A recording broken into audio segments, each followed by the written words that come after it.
gosto muito de falar um pouco sobre o histórico das coisas. O brasileiro não tem muito essa cultura de arquivar em meios mais sólidos o histórico de uma determinada situação. Por exemplo, de onde veio o concreto protendido? Quem inventou? Quem criou? Como surgiu? Qual é a evolução dele? Qual a primeira obra no Brasil feita com concreto protendido? O que representa a ponte Rio-Niterói para a proteção no Brasil e no mundo? Eu vou, então, falar um pouco, umas 3 ou 4 no máximo telas sobre isso, e depois eu entro no meu assunto, né, fazendo alguns preâmbulos também sobre proteção e entrando num caso prático da ponte Rio-Niterói. Muito bem. Bom, vocês estão me ouvindo bem, o Fábio? Nossa, muito bem, Siqueira, muito bem. Pois é. Quando a gente comenta sobre proteção, a ideia que nós temos é que é uma coisa relativamente recente, né? Bem, em se tratando de engenharia civil, não deixa de ser recente. Por volta de 1938, por aí, que a situação veio à baila de uma forma mais contundente. Mas os egípcios, 2100 anos antes de Cristo, os egípcios, os fenícios, eram extremamente bons navegadores. E para eles fazerem aqueles barcos de madeira, ele juntava as peças de madeira, com conhecimento do aço, pegava lâminas de aço, aquecia ao rubro, essas lâminas aumentavam de comprimento, e eles fixavam essas lâminas com aumento de comprimento exatamente nas tábuas, umas sobre as outras. E com o arrefecimento, com o esfriamento das lâminas metálicas, elas comprimiam previamente as madeiras. Então, essa é a primeira ideia que se tem, mesmo de forma grotesca, de proteção. Os tonéis de madeira, em que são guardados vinhos, por exemplo, né, tem o mesmo procedimento. Tem as madeiras colocadas, dispostas uma ao lado da outra, né, em circunferência, em oval também, e aqueles anéis metálicos que prendem as madeiras também passam pelo mesmo processo. Eles são aquecidos, depois colocados ali, e aquilo, quando esfria, comprime previamente todas as madeiras, e ela tem uma capacidade de suporte muito mais elevada. E um exemplo mais prático, muito simples, é você pegar um livro numa posição vertical dele, e você aperta o livro, e ele não cai no chão. Se você botar outro livro em cima, ou mais outro, à medida que vai subindo, vai colocando mais peso, você vai tendo que comprimir mais ainda as suas duas mãos para suportar essa carga adicional que está vindo posteriormente. Então, essa é a ideia da proteção, de uma forma muito grotesca, muito simplória, mas que é importante saber, né? Porque a gente fala muito em proteção em obra, né? Mas eu já vi, sinceramente, em algumas obras, a minha área é muito mais grandes estruturas, pontes, viadutos e passarelas. Então, eu já vi em algumas obras minhas, não minhas, né, que eu dou consultoria, determinado conhecimento muito rasteiro de quem milita com isso. E isso me preocupa, né? Isso me preocupa. Não só pelo fato de estar trabalhando numa obra muito importante, como pelo despreparo, né, do determinado elemento naquela situação. Mas muito bem, vamos avançar.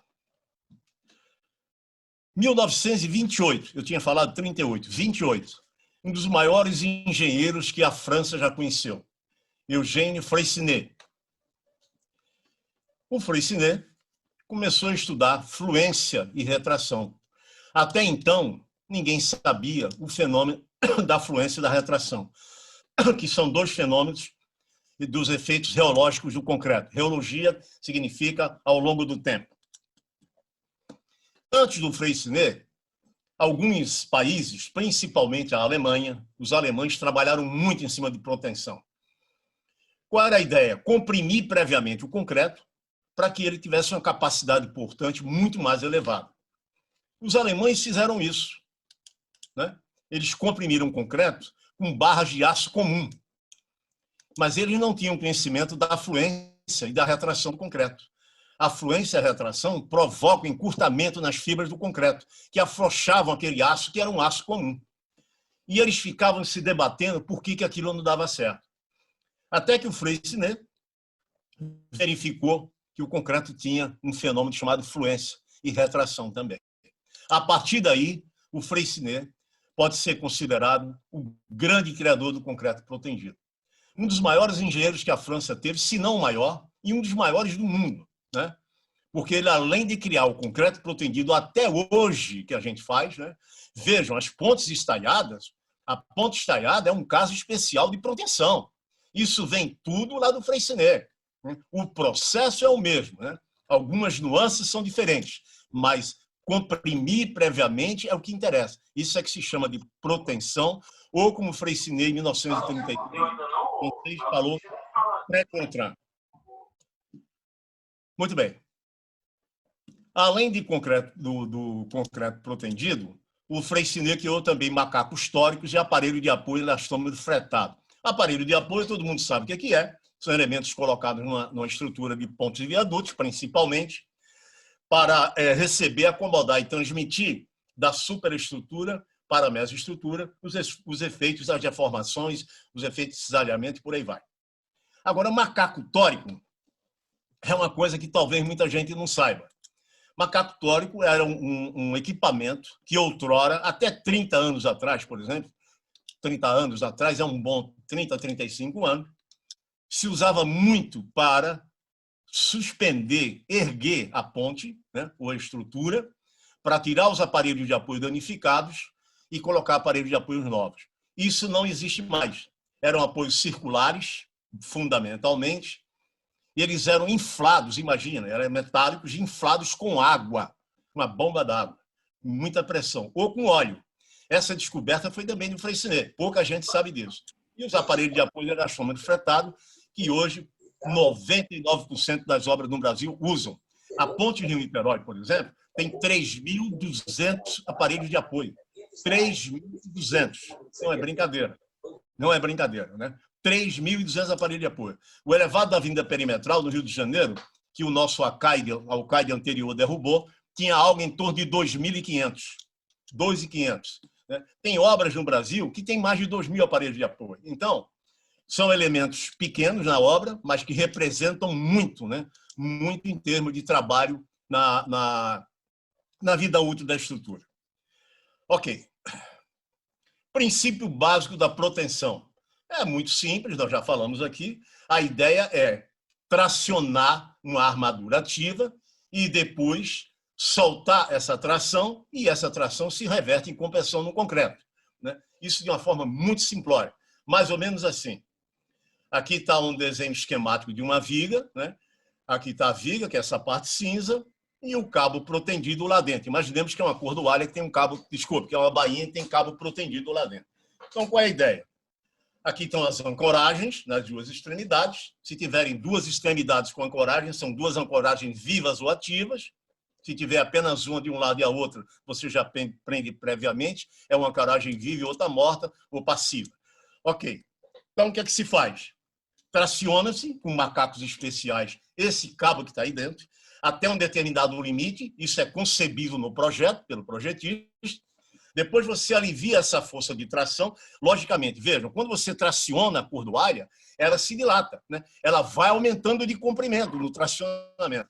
Uma força muito elevada.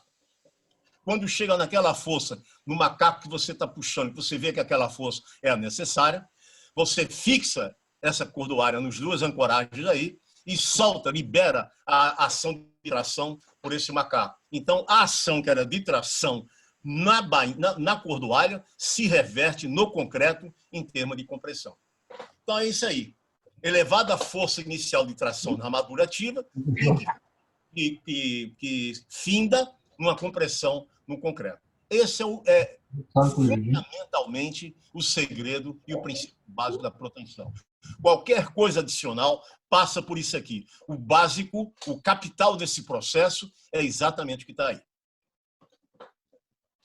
Primeira ponte construída no Brasil, Ponte do Galeão. Quem conhece o Rio de Janeiro, essa ponte praticamente agora é só tráfego local. Antigamente servia para ir para a Ilha do Governador e para o Galeão Antigo, né? Hoje já não tem mais tanta serventia, porque tem outras obras mais modernas, inclusive a linha vermelha, né? Mas por que foi colocado isso aqui? Primeiro que é a primeira do Brasil, a Ponte do Galeão, protendida no Brasil. Mas não é só do Brasil, não. É da América do Sul. Mas não é só da América do Sul, não. É da América Latina, né? E te digo mais uma coisa, digo a vocês o seguinte, depois que essa ponte foi inaugurada, né, próximo à Copa do Mundo de 1950, quando o Rio de Janeiro fez o Maracanã, uma obra espetacular também, uma obra espetacular. O Maracanã é magnânimo, é belíssimo, ainda é mais bonito que qualquer estádio nesse Brasil, sem sombra de dúvida, né?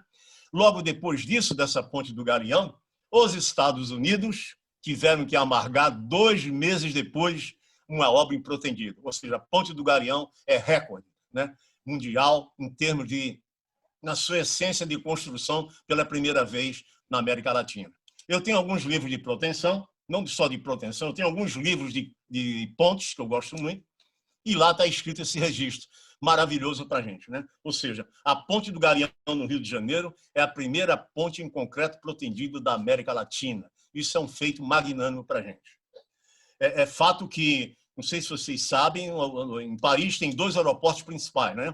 O aeroporto Charles de Gaulle, é o internacional mais conhecido, e o aeroporto de Orly. O aeroporto de Orly, na década do início de 40, o final da década de 30, 1930, as pistas daquele aeroporto eram protegidas, foram protegidas naquela época. E uma curiosidade também histórica, isso é muito importante, essa obra do Galeão, quem veio aqui da consultoria foi nada mais e nada menos que Eugênio Freycinet. Ele marcou presença nessa ponte aqui. Vejam que espetáculo, que história tem isso aí. E que a gente, às vezes, guarda em segundo plano e depois nem sabe de onde vem. Bom, mas está aqui a Ponte do Galeão, antiga, né? Essa ponte, inaugurada em 1948, veja bem, tem 72 anos, né? Tem 72 anos, está perfeita, logicamente perfeita para a sua condições de serviço, né? O tráfego agora não é tão pesado, passa ônibus aqui, mas não é tão representativo. O que importa é que ela ainda funciona para tráfego local e as suas estruturas, infelizmente, né, ainda não foram totalmente mantidas. A gente passa lá, essa região em contato com a água da Baía de Guanabara, tem alguns probleminhas que, se a gente for lá, mereciam já estar reparados. E, se falando de proteção no Brasil, a gente realmente não pode deixar, ninguém pode deixar de falar na Ponte Rio-Niterói, né? Essa obra espetacular representa o Brasil lá fora. Em todo o congresso internacional que eu vou, eu vejo todo mundo perguntar pela Ponte Rio-Niterói, sobretudo pela manutenção dela. O projeto é espetacular. O projeto é do Hernani Dias e do Antônio Alves de Noronha Filho. É um projeto maravilhoso, lindo, lindo, lindo, lindo. A ponte é uma bela dama, digamos assim, que passa na Baía de Guanabara e se insere na beleza natural do Rio de Janeiro com uma forma espetacular, né? Eu diria que é a contrapartida do homem pela beleza dada pelo Criador, né, da natureza. E a gente põe aí uma obra belíssima que é essa aí. Mas não só de beleza vive a ponte. Vive sendo muito bem mantida, porque é uma obra que está com grau de exposição 3, agressivo ao ambiente das águas da Baía de Guanabara, ainda que a gente não tenha os efeitos da poeira salina, porque nós não temos arrebentação, mas a gente tem a zona de variação de maré, que é muito perigosa para a ponte. A ponte foi inaugurada em 4 de março de 1974, tem 46 anos, o ano que vem faz 47, ficam faltando 3 anos para completar o seu cinquentenário. Muito bem. É a maior ponte do hemisfério sul. Não sei se os senhores sabem, da linha do Equador, que divide o planeta Terra, para cima é hemisfério norte e para baixo hemisfério sul, a ponte Rio-Niterói hoje é a 14ª do mundo. Porém, quando inaugurada em 1974, ela era a 3ª maior ponte do mundo. Perdia para 2 pontes nos Estados Unidos. A ponte sobre o Lago Pontchartrain, com 38 quilômetros, ainda é uma das maiores do mundo, e a Chesapeake Bay Bridge, com 29 quilômetros, que também é uma das grandes do mundo. Muito bem. De lá para cá, a ponte foi perdendo espaço, né? O chinês fez uma ponte de 32,5, que é a Dongai Bridge, depois fez uma de 36, né? Que é uma ponte que liga Ningbo aquela Xangai, né? E agora, para não se contentar, fez uma de 42 quilômetros, né? Que é somente 3 vezes maior que a ponte de Niterói, que tem 14 quilômetros. Mas a gente fica pensando, bom, era a terceira, está em 14º, está perdendo posição. Logicamente que está e vai perder, assim como os chineses também. Mas a gente tem que levar em consideração o seguinte, quantas pontes tem no mundo, né? Estados Unidos tem 615 mil, né? A Inglaterra tem algo em torno de 30 mil, assim como a Itália, né? A China tem 300 mil pontes. Então, pelas contas que eu faço, isso é grosseiramente, né? Não vale como recibo oficial, mas eu tenho uma certa noção, tem algo em torno de 2 milhões de pontes, considerando pontes, aquele comprimento de vão de 6 metros. 5,99 metros não é ponte, é pontilhão. A gente considera isso na norma brasileira NBR 9452, que trata de vistorias e pontos viadutos de concreto. Os Estados Unidos também, é acima de 6 metros. Ok. Então, está aqui a nossa bela dama, né, que é a 14ª do mundo agora, que tem uma posição ainda invejável. E o que é que tem de mais? Bom, foi inaugurado em 4 de março de 74, tem 14 quilômetros. Agora, é de estarrecer isso aqui, né? 43 mil cabos protendidos. 43 mil cabos protendidos. Eu acho o seguinte, sabe, Fábio? Eu não preciso ser convidado para dar palestra num evento dessa natureza tão elevado. Mas você não pode deixar de chamar quem quer que seja que represente a ponte de Niterói. Porque seria uma covardia uma obra dessa não estar em qualquer congresso brasileiro que fale de proteção. Eu quero dizer aos senhores que em 2008 eu estive em Seul, na Coreia do Sul, a convite de lá de Seul. Né? A convite de Seul. Por quê? Por causa da ponte de Niterói. Então, o que eu vou apresentar no final para vocês, de uma forma muito simples, eu falei lá de uma forma muito mais contundente, né? E depois a gente foi cercado por chinês, japonês, americano, norueguês, alemão e, pasme, português. Do Brasil só tinha eu. Então, essa ponte não pode ficar fora, na minha visão, de qualquer congresso que fale sobre proteção. 43 mil cabos protendidos significa somente, se a gente pegar, soltar as cordoalhas e emendar um fio em filha indiana, como a gente chama, 140 mil quilômetros de fios.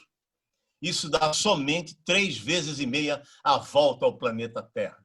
Isso é impensável, mas é o que acontece.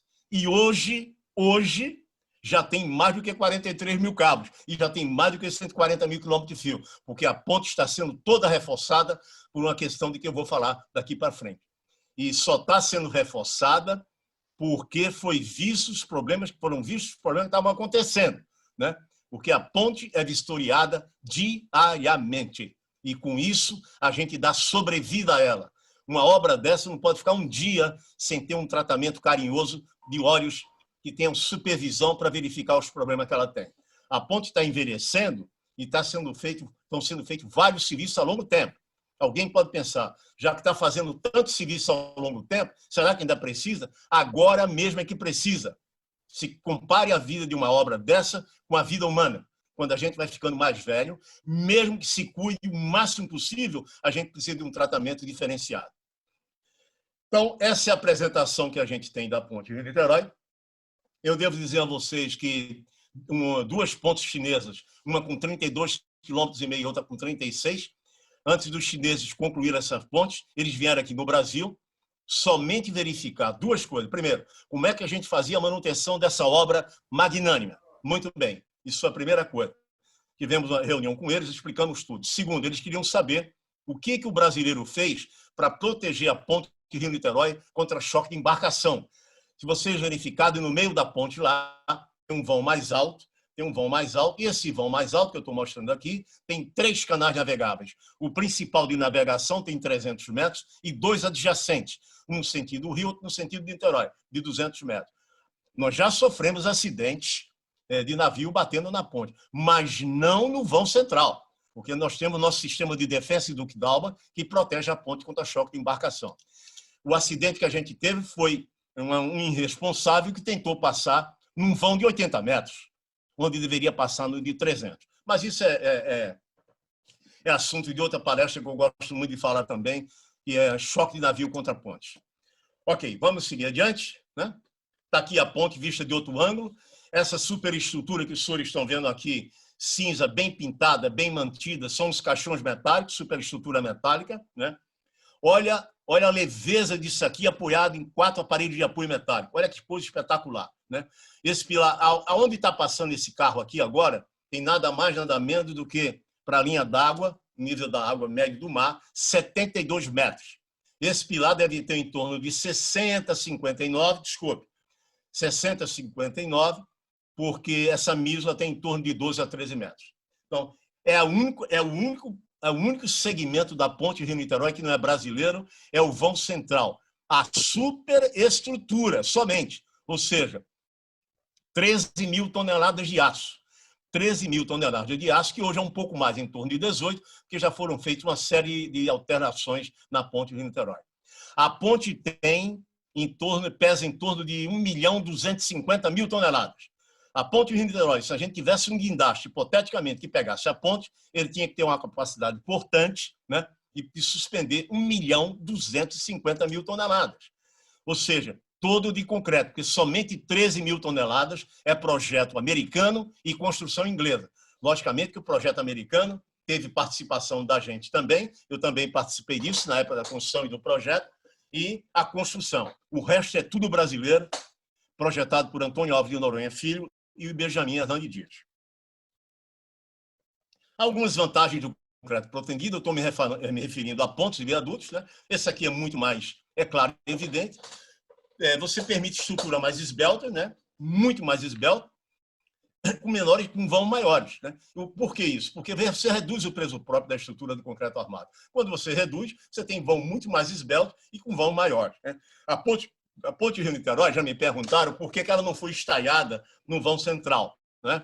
Essa pergunta só apareceu de um tempo para cá, que o brasileiro começou a achar que ponte estaiada é coisa do outro mundo e por aí vai. Mas tudo bem. Eu acho mais bonita a ponte suspensa, tipo a Golden Gate, mas tudo bem. Nós estamos na época de ponte estaiada, eu já participei de 2 ou 3 no Brasil. Por que a ponte Rio-Niterói e o vão central não foi estaiado? Porque a ponte Rio-Niterói, fundamentalmente, está no cone de aproximação dos aeroportos internacional do Rio de Janeiro, o Galeão, e o aeroporto Santos Dumont. Então, ali não poderia ter uma altura superior a 72 metros. E, por outro lado, a Marinha Brasileira exigiu que a gente deixasse uma altura, uma luz para passar navio, de 60 metros. Ou seja, a ponte Rio-Niterói está exatamente 1 milímetro para cima e para baixo de onde a gente foi solicitado. Quando o concreto é protendido a 100%, né, o concreto não permite fissura. Então, não tendo fissura, o aumento da durabilidade é excessivamente maior. Né? A gente sabe que o concreto só fissura quando a capacidade importante dele, a tração, é superada. Ora, se o concreto está todo comprimido a 100%, não tem tração. Então, não tem por que fissurar. Mas, às vezes, fissura. E aí é que é o grande problema que a gente vai falar um caso prático da ponte Rio-Niterói. Menores deformações, evidentemente, está tudo comprimido, né? Logicamente, a menor resistência à fadiga, aquela de 2 milhões de ciclos praticamente não se verificam, né? E suporta considerável excesso de carga, sem deformação remanescente, sem dado remanescente.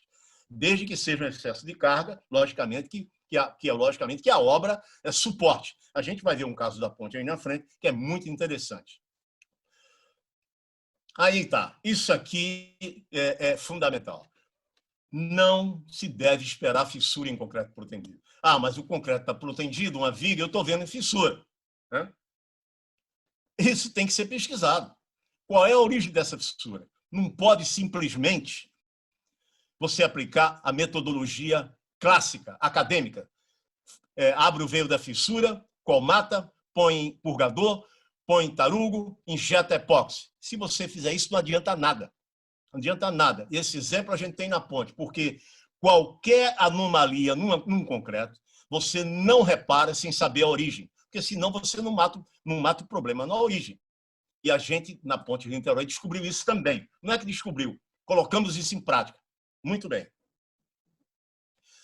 Essas duas colocações aqui em inglês, eu tirei da palestra que eu dei em Seul em 2008. Né? Isso está escrito, ipsis-liter, na invenção minha, no manual que eu tenho do National Highway Institute, do Federal Highway Administration dos Estados Unidos, do qual eu faço parte também, por também fazer parte da diretoria da Associação Brasileira de Pontes e Estruturas. O que é que ele diz no primeiro parágrafo em inglês? Né? Desde que as vigas caixão protendidas foram projetadas para manter o concreto todo comprimido, em compressão, fissuras são indicadores de um problema sério. Muito bem, isso aí é verdade. Por essa razão, qualquer trinca, né, deve ser cuidadosamente medida, averiguada, né, analisada, né, com um instrumento óptico e documentada. Olha o que é que o americano diz. Isso está no manual do National Highway Institute dos Estados Unidos. E ele coloca ainda mais. Né? Fissura de flexão, particularmente no meio do vão, na porção inferior da viga, é um sério problema. Olha lá, hein? Sério problema. E resulta de uma carga excessiva ou perda de proteção. Ou uma carga excessiva, passou um comboio que não era para passar, não estava previsto no cálculo estrutural, vai fissurar, ou então uma perda de proteção, que a gente vai ver o que é que aconteceu conosco. Aqui estão as especificações. Muitas vezes eu tenho visto que a pessoa recebe na obra. Hoje em dia, os fabricantes de armadura passiva e ativa estão muito credenciados. Eles têm um controle da qualidade muito bom internamente. Mas antigamente não era muito assim, não. A gente fazia muito ensaio de toda a armadura que chegava na obra. Eu cansei de fazer ensaio. Cansei de fazer, logicamente, cansei nos laboratórios credenciados. Não era na obra. Mas eu tenho visto que hoje em dia isso não se faz mais. Eu conheço alguns laboratórios no Brasil que a máquina de tração de alongamento, de tração e alongamento de aço doce, de armadura passiva, praticamente não é usada há muito tempo. Por quê? Porque há uma credibilidade desses fabricantes de aço comum, aço doce e armadura ativa muito grande. Mas não esqueçam, você está na obra, você tem no mínimo que receber um certificado da qualidade do produto que você está comprando, está recebendo, e chama-se ensaio de recebimento, previsto pela norma, e você tem que verificar 1, 2, 3, 4, 5, 6, 7 coisas, pelo menos. Né? Isso está na norma. Qual o diâmetro de seção, a massa, a carga mínima, alongamento, carga de agricultura e relaxação. Né? Relaxação. Se você não recebe esse laudo, se um dia houver problema na sua obra, como a gente chama agora, essa palavra do inglês é data book, né? O histórico da obra, o relatório histórico da obra, você pode se comprometer. Né? Pode se comprometer.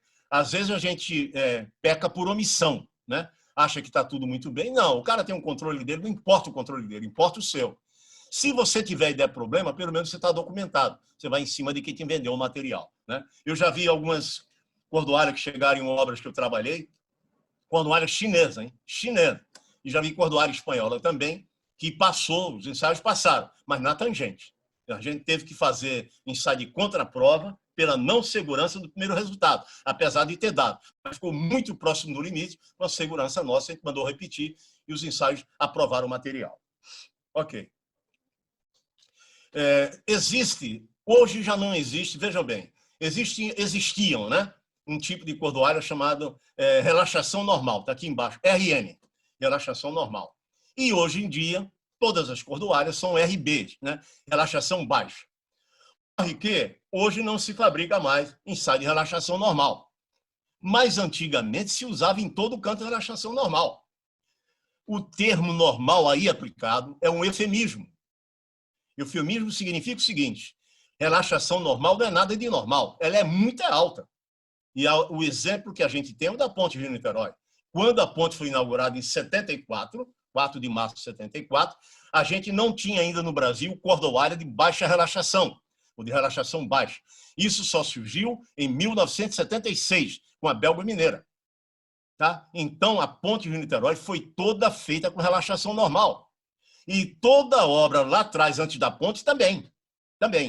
Então, vejam bem. Hoje não se fabrica mais aço de relaxação normal, é só relaxação baixa.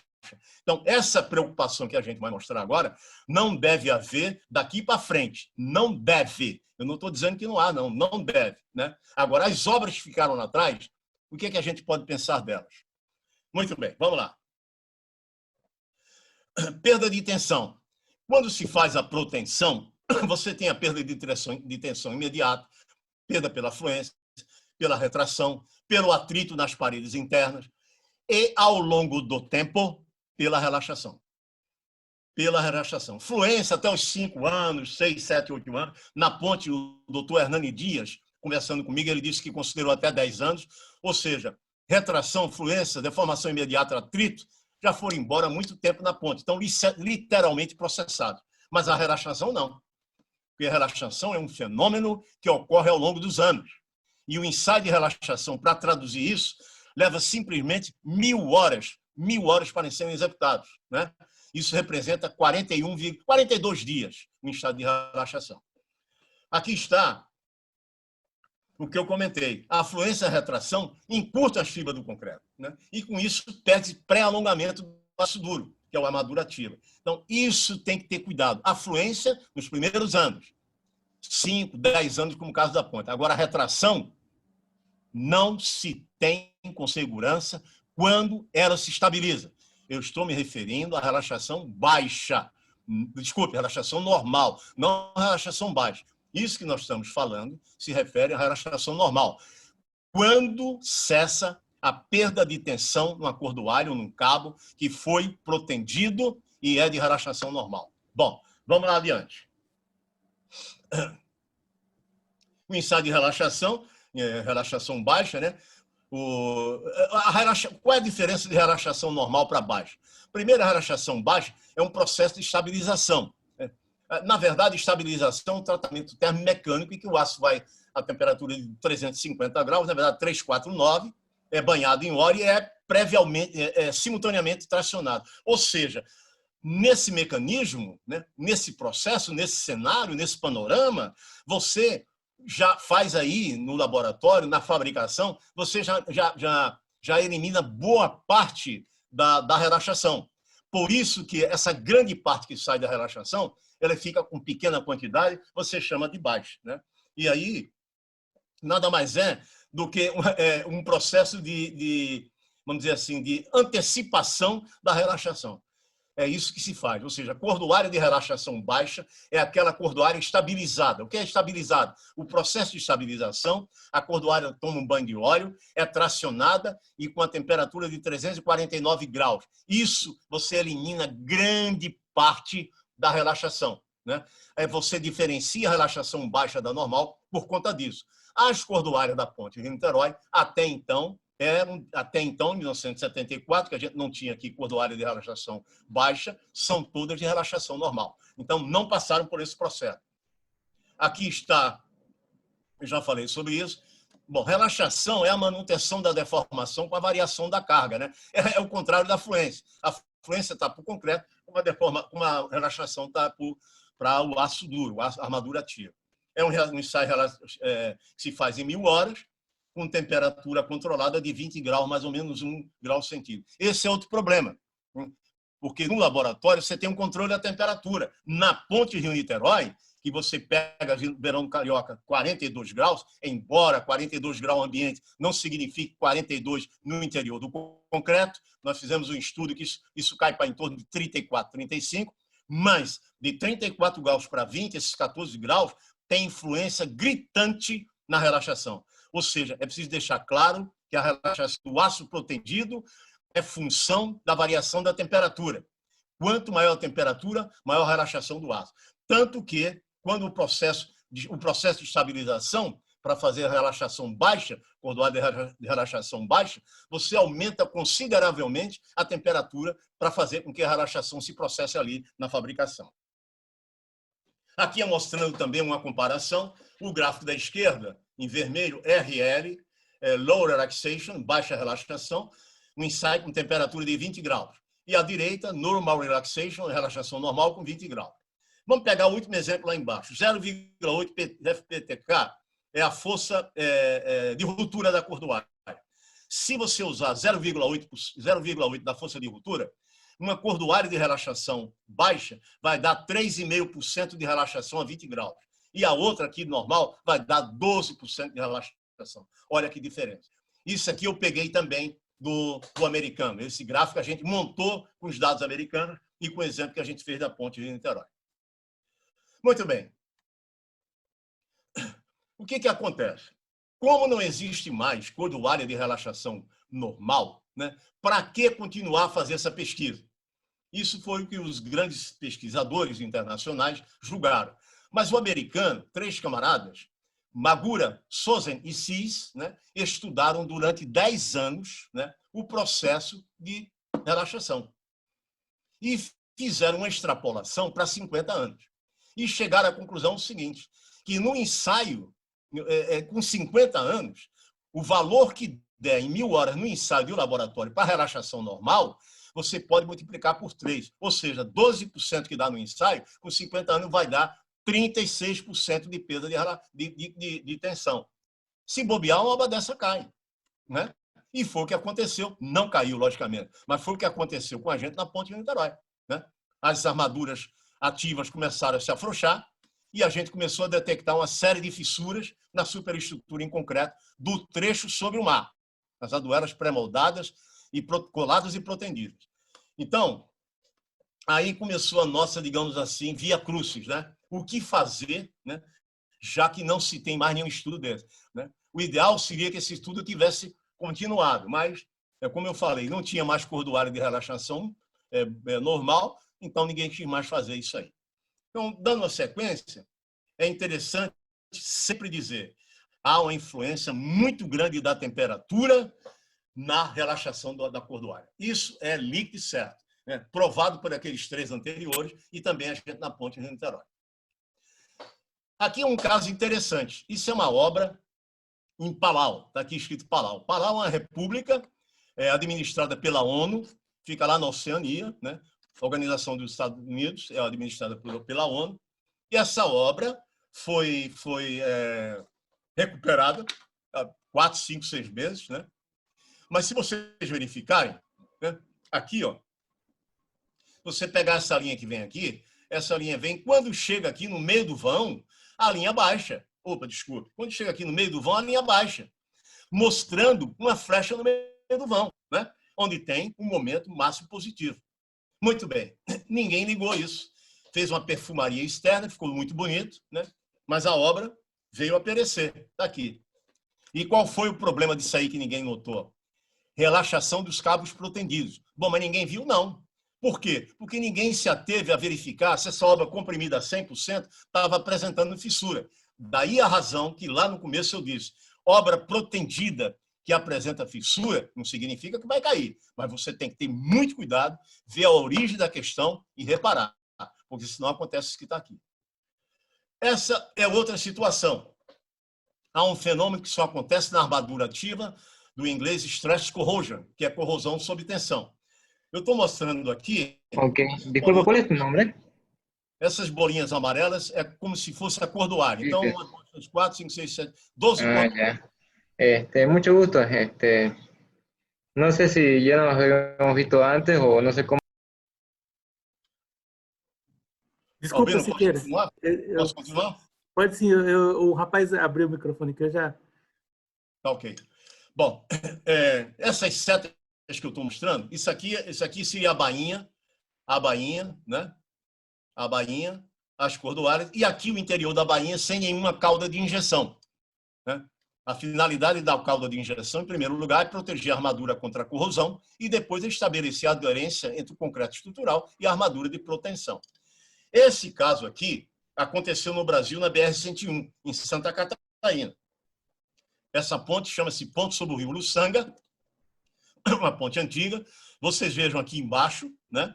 Aqui embaixo, as cordoárias arrebentadas, né?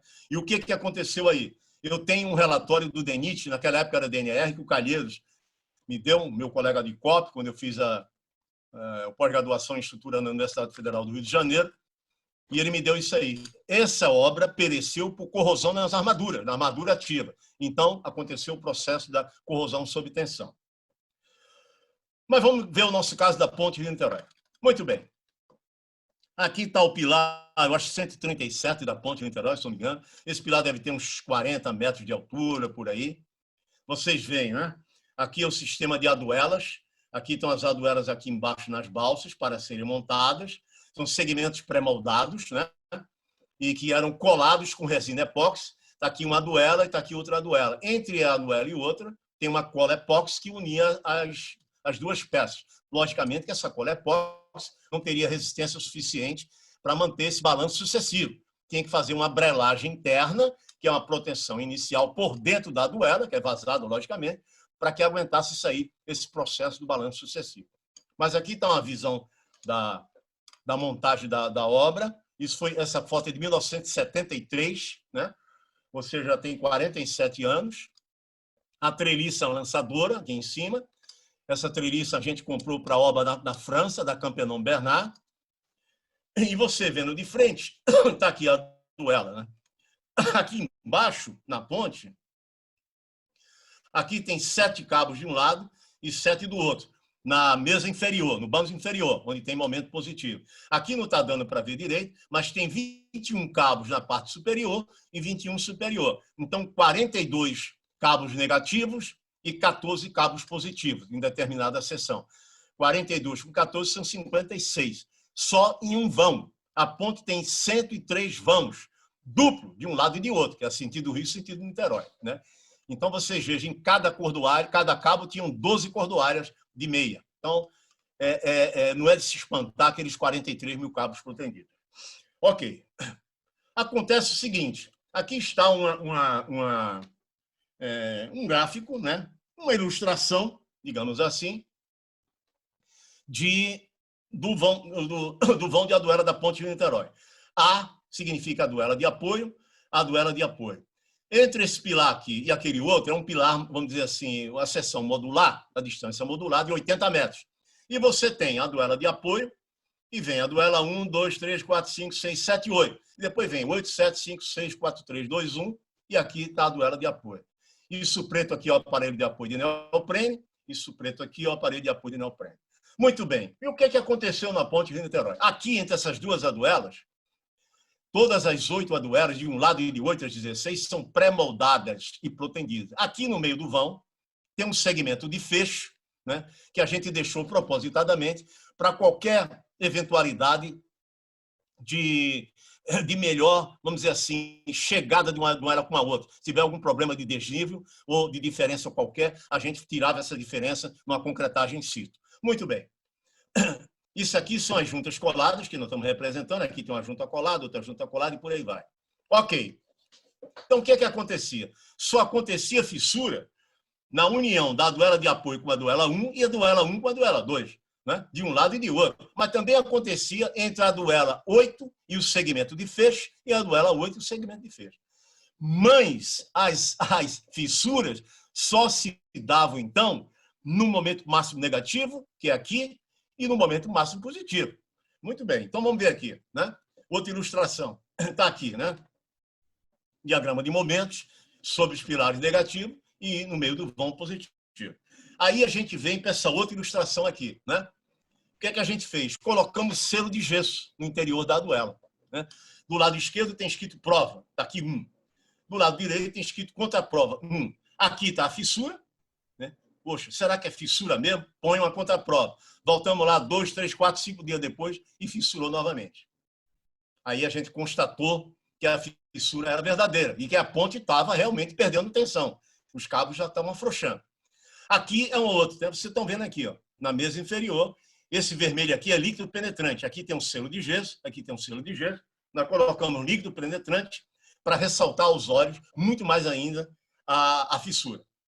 Aí a gente teve ciência de que a coisa realmente estava começando a ficar complicada. E aqui está, mais uma. Está aqui a fissura.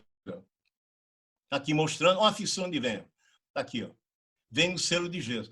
Não há indicador melhor para se ver uma fissura do que selo de gesso. Ah, faz isso, faz ensaio disso, médico isso tudo é firula, é para gastar dinheiro à toa. É selo de gesso e acabou.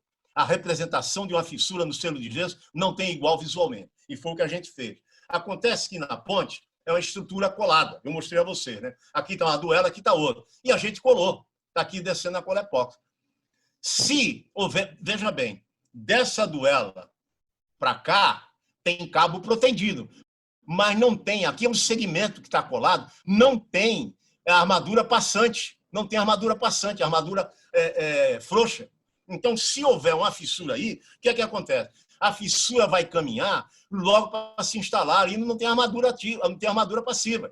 E foi o que aconteceu na ponte. Todas as nossas fissuras só aconteceram na região colada, né? Está mostrando aí. E se não fosse colado, como é que seria? Bom, se não fosse colada, fosse uma estrutura em loco assim, como é que seria o estado fissuratório? Essa fissura mostrada aqui em cima, por exemplo, ia se separar em várias microfissuras. É isso que eu me debato. Nessas obras antigas, quem está fazendo vistoria está tendo cuidado de usar um fissurômetro óptico que amplia bastante aquilo que você precisa. Ah, mas é uma fissura capilar. Não importa. Em concreto protendido, a fissura capilar é fundamental para abreviar a vida útil do concreto. Você tem que saber de onde está vindo essa fissura, qual a origem dela e tratar, né? O problema, no começo, não é estrutural. Todo mundo sabe que uma fissura de 0,1 não precisa fazer nada, dependendo da situação, não precisa fazer nada. Mas, se tratando de concreto protendido, sim.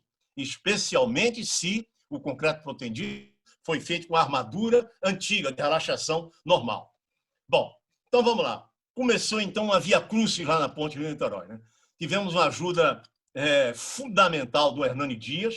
Esse cidadão não está na nossa categoria, né? Pelo menos na minha, ele é gênio. É uma figura fantástica, tem um conhecimento que eu reputo como um dos maiores engenheiros do mundo, não é só do Brasil, tem notório saber, né? E tem, sobretudo, simplicidade. Você conversa com o Hernani Dias como se estivesse conversando com qualquer pessoa normal.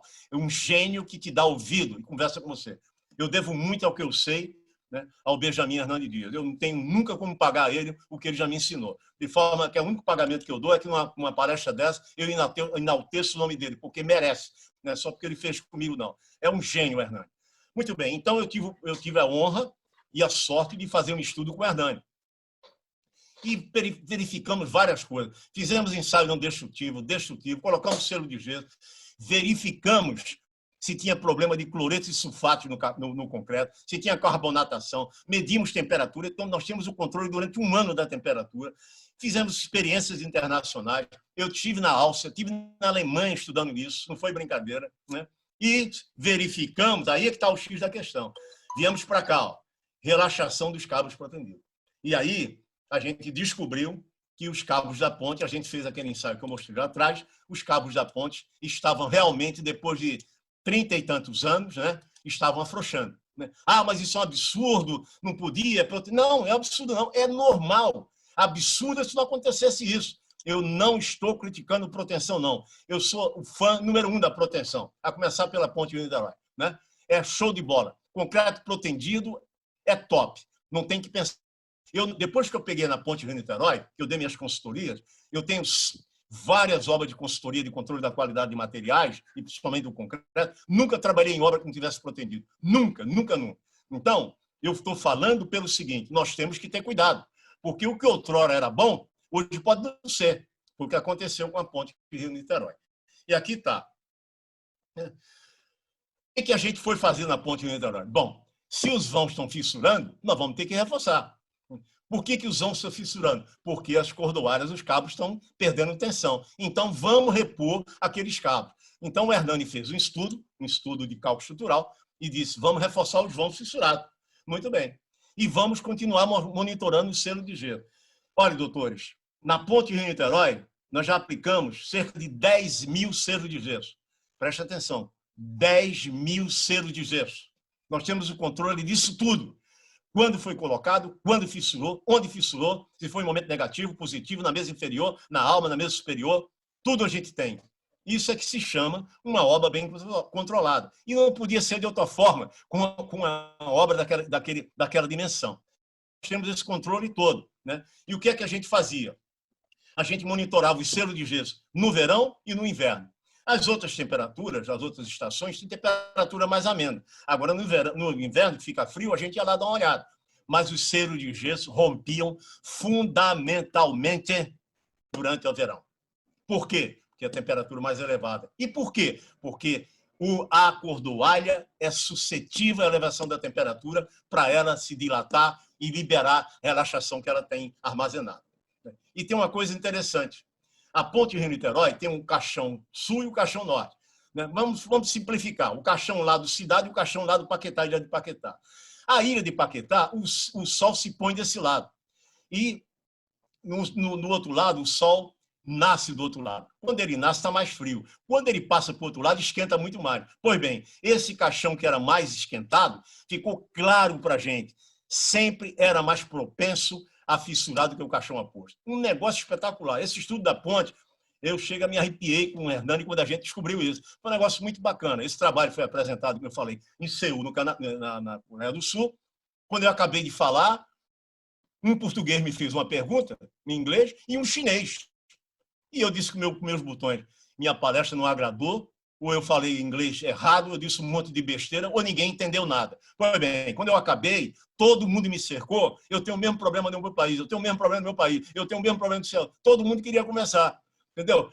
De fato, a gente alertou para essa situação, eu já recebi vários e-mails de amigos de lá de fora, dizendo, aquela tua palestra que vocês fizeram na Ponte Niterói, serviu para a gente fazer na ponte tal, não sei aonde. Né? Na Áustria também, várias pessoas já telefonaram para a gente e já nos agradeceram por isso. Né?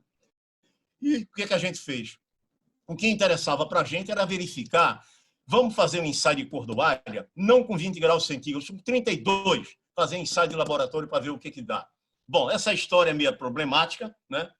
O meu amigo que está me ouvindo, excelente professor Fábio Albino de Souza, sabe o que ocorreu, né? Eu não tive acesso a esses resultados e foi uma pena, porque senão o estudo estaria completo. Mas a gente vai fazer. Eu ainda tenho 2 ou 3 cordoárias na ponte. Um dia que eu achar aqui alguém que tem uma outra máquina de tração, de relaxação, eu vou fazer esse ensaio. Para aí a gente ficar com isso completo. Para mim não tem problema nenhum, eu já sei que vai dar diferente, né? Vai dar muito mais. A gente já tem o da Belga Mineira com 20 graus, o que é que deu? A gente queria fazer com 32. Eu não consegui, mas a gente vai fazer. Um dia a gente vai fazer. Muito bem.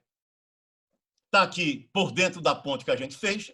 Aqui tá a alma da duela, né? Aqui está a mesa inferior, aqui está a mesa superior. Nós estamos reforçando a seção de momentos positivos. Aqui está umas formas de madeira que a gente encheu de concreto. Isso aqui chamado bossa.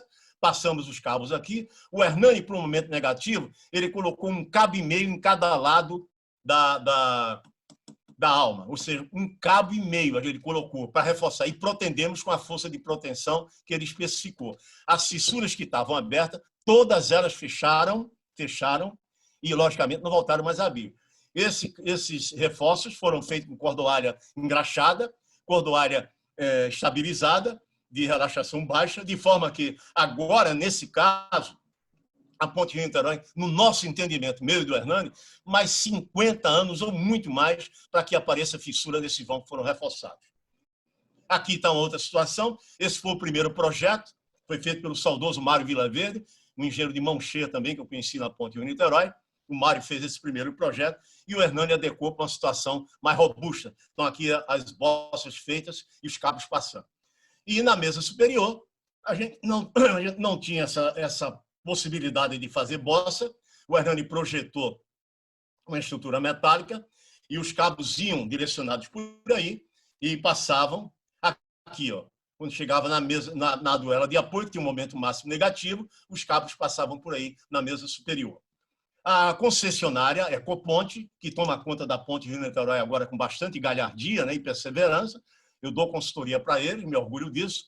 Eles alteraram um pouco esse projeto do Hernani. Alteraram em termos de otimizar. Isso é muito bom. O que é bom pode ser ótimo, o que é ótimo pode ser excelente. A engenharia é assim. Eles otimizaram isso aí. Não tem mais esses perfis metálicos aí dentro. Fizeram um outro tipo de vamos dizer assim, de passagem dos cabos, né, para segurar os cabos, e está funcionando perfeito também.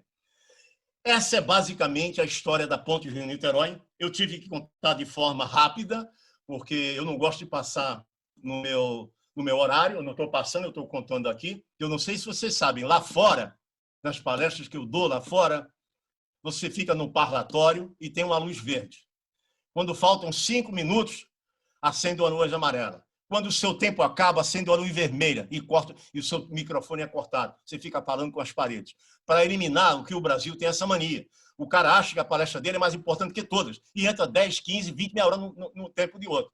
Eu vi na Suíça, não, no Canadá uma vez, um camarada entrou no tempo de um alemão. E o alemão reclamava e o cara não parava de falar, mesmo sem microfone. Entrou 15 minutos. O alemão não deu a palestra dele. Foi uma confusão danada, quase teve briga. Então, eu preservo muito esse negócio de tempo, né? O brasileiro tem essa mania. Aqui está encerrando, é um reforço com cabo protendido da estrutura metálica, do caixão metálico da ponte Rio-Niterói. Nós fizemos uma série de alterações aí dentro, passamos de 13 toneladas para 18, basicamente, então teve um peso próprio muito mais elevado, né? Você vê de 13 para 18, é um número expressivo, né? 40%, vamos dizer assim, né? 30%, 35%.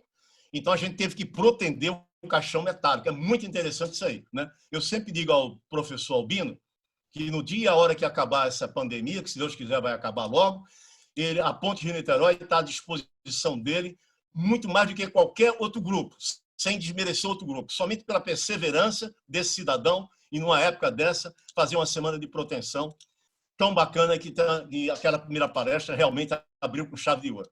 Basicamente, é isso que eu tinha a dizer, só que eu gosto de fechar minhas palestras com um pequeno chavão, um bordão, né? Isso é uma frase do Jonathan Swift. Todo mundo quer viver muito, mas ninguém quer envelhecer. O Jonathan Swift foi um escritor inglês, era poeta, era escritor, era crítico literário e satírico também. Foi o criador daquele famoso romance Viagem de Gulliver. E ele disse isso. Todo mundo quer viver muito, né? 50, 60, 70, 80, 90 e 100, mas ninguém quer envelhecer. Isso é impossível, né? Isso é impossível. No entanto, você tem que levar em consideração isso aqui. Olha os teus anos de vida, a tua experiência, a tua sabedoria, o que você adquiriu ao longo desses anos, teu suor, teu trabalho, né? Tua abnegação pela sua profissão.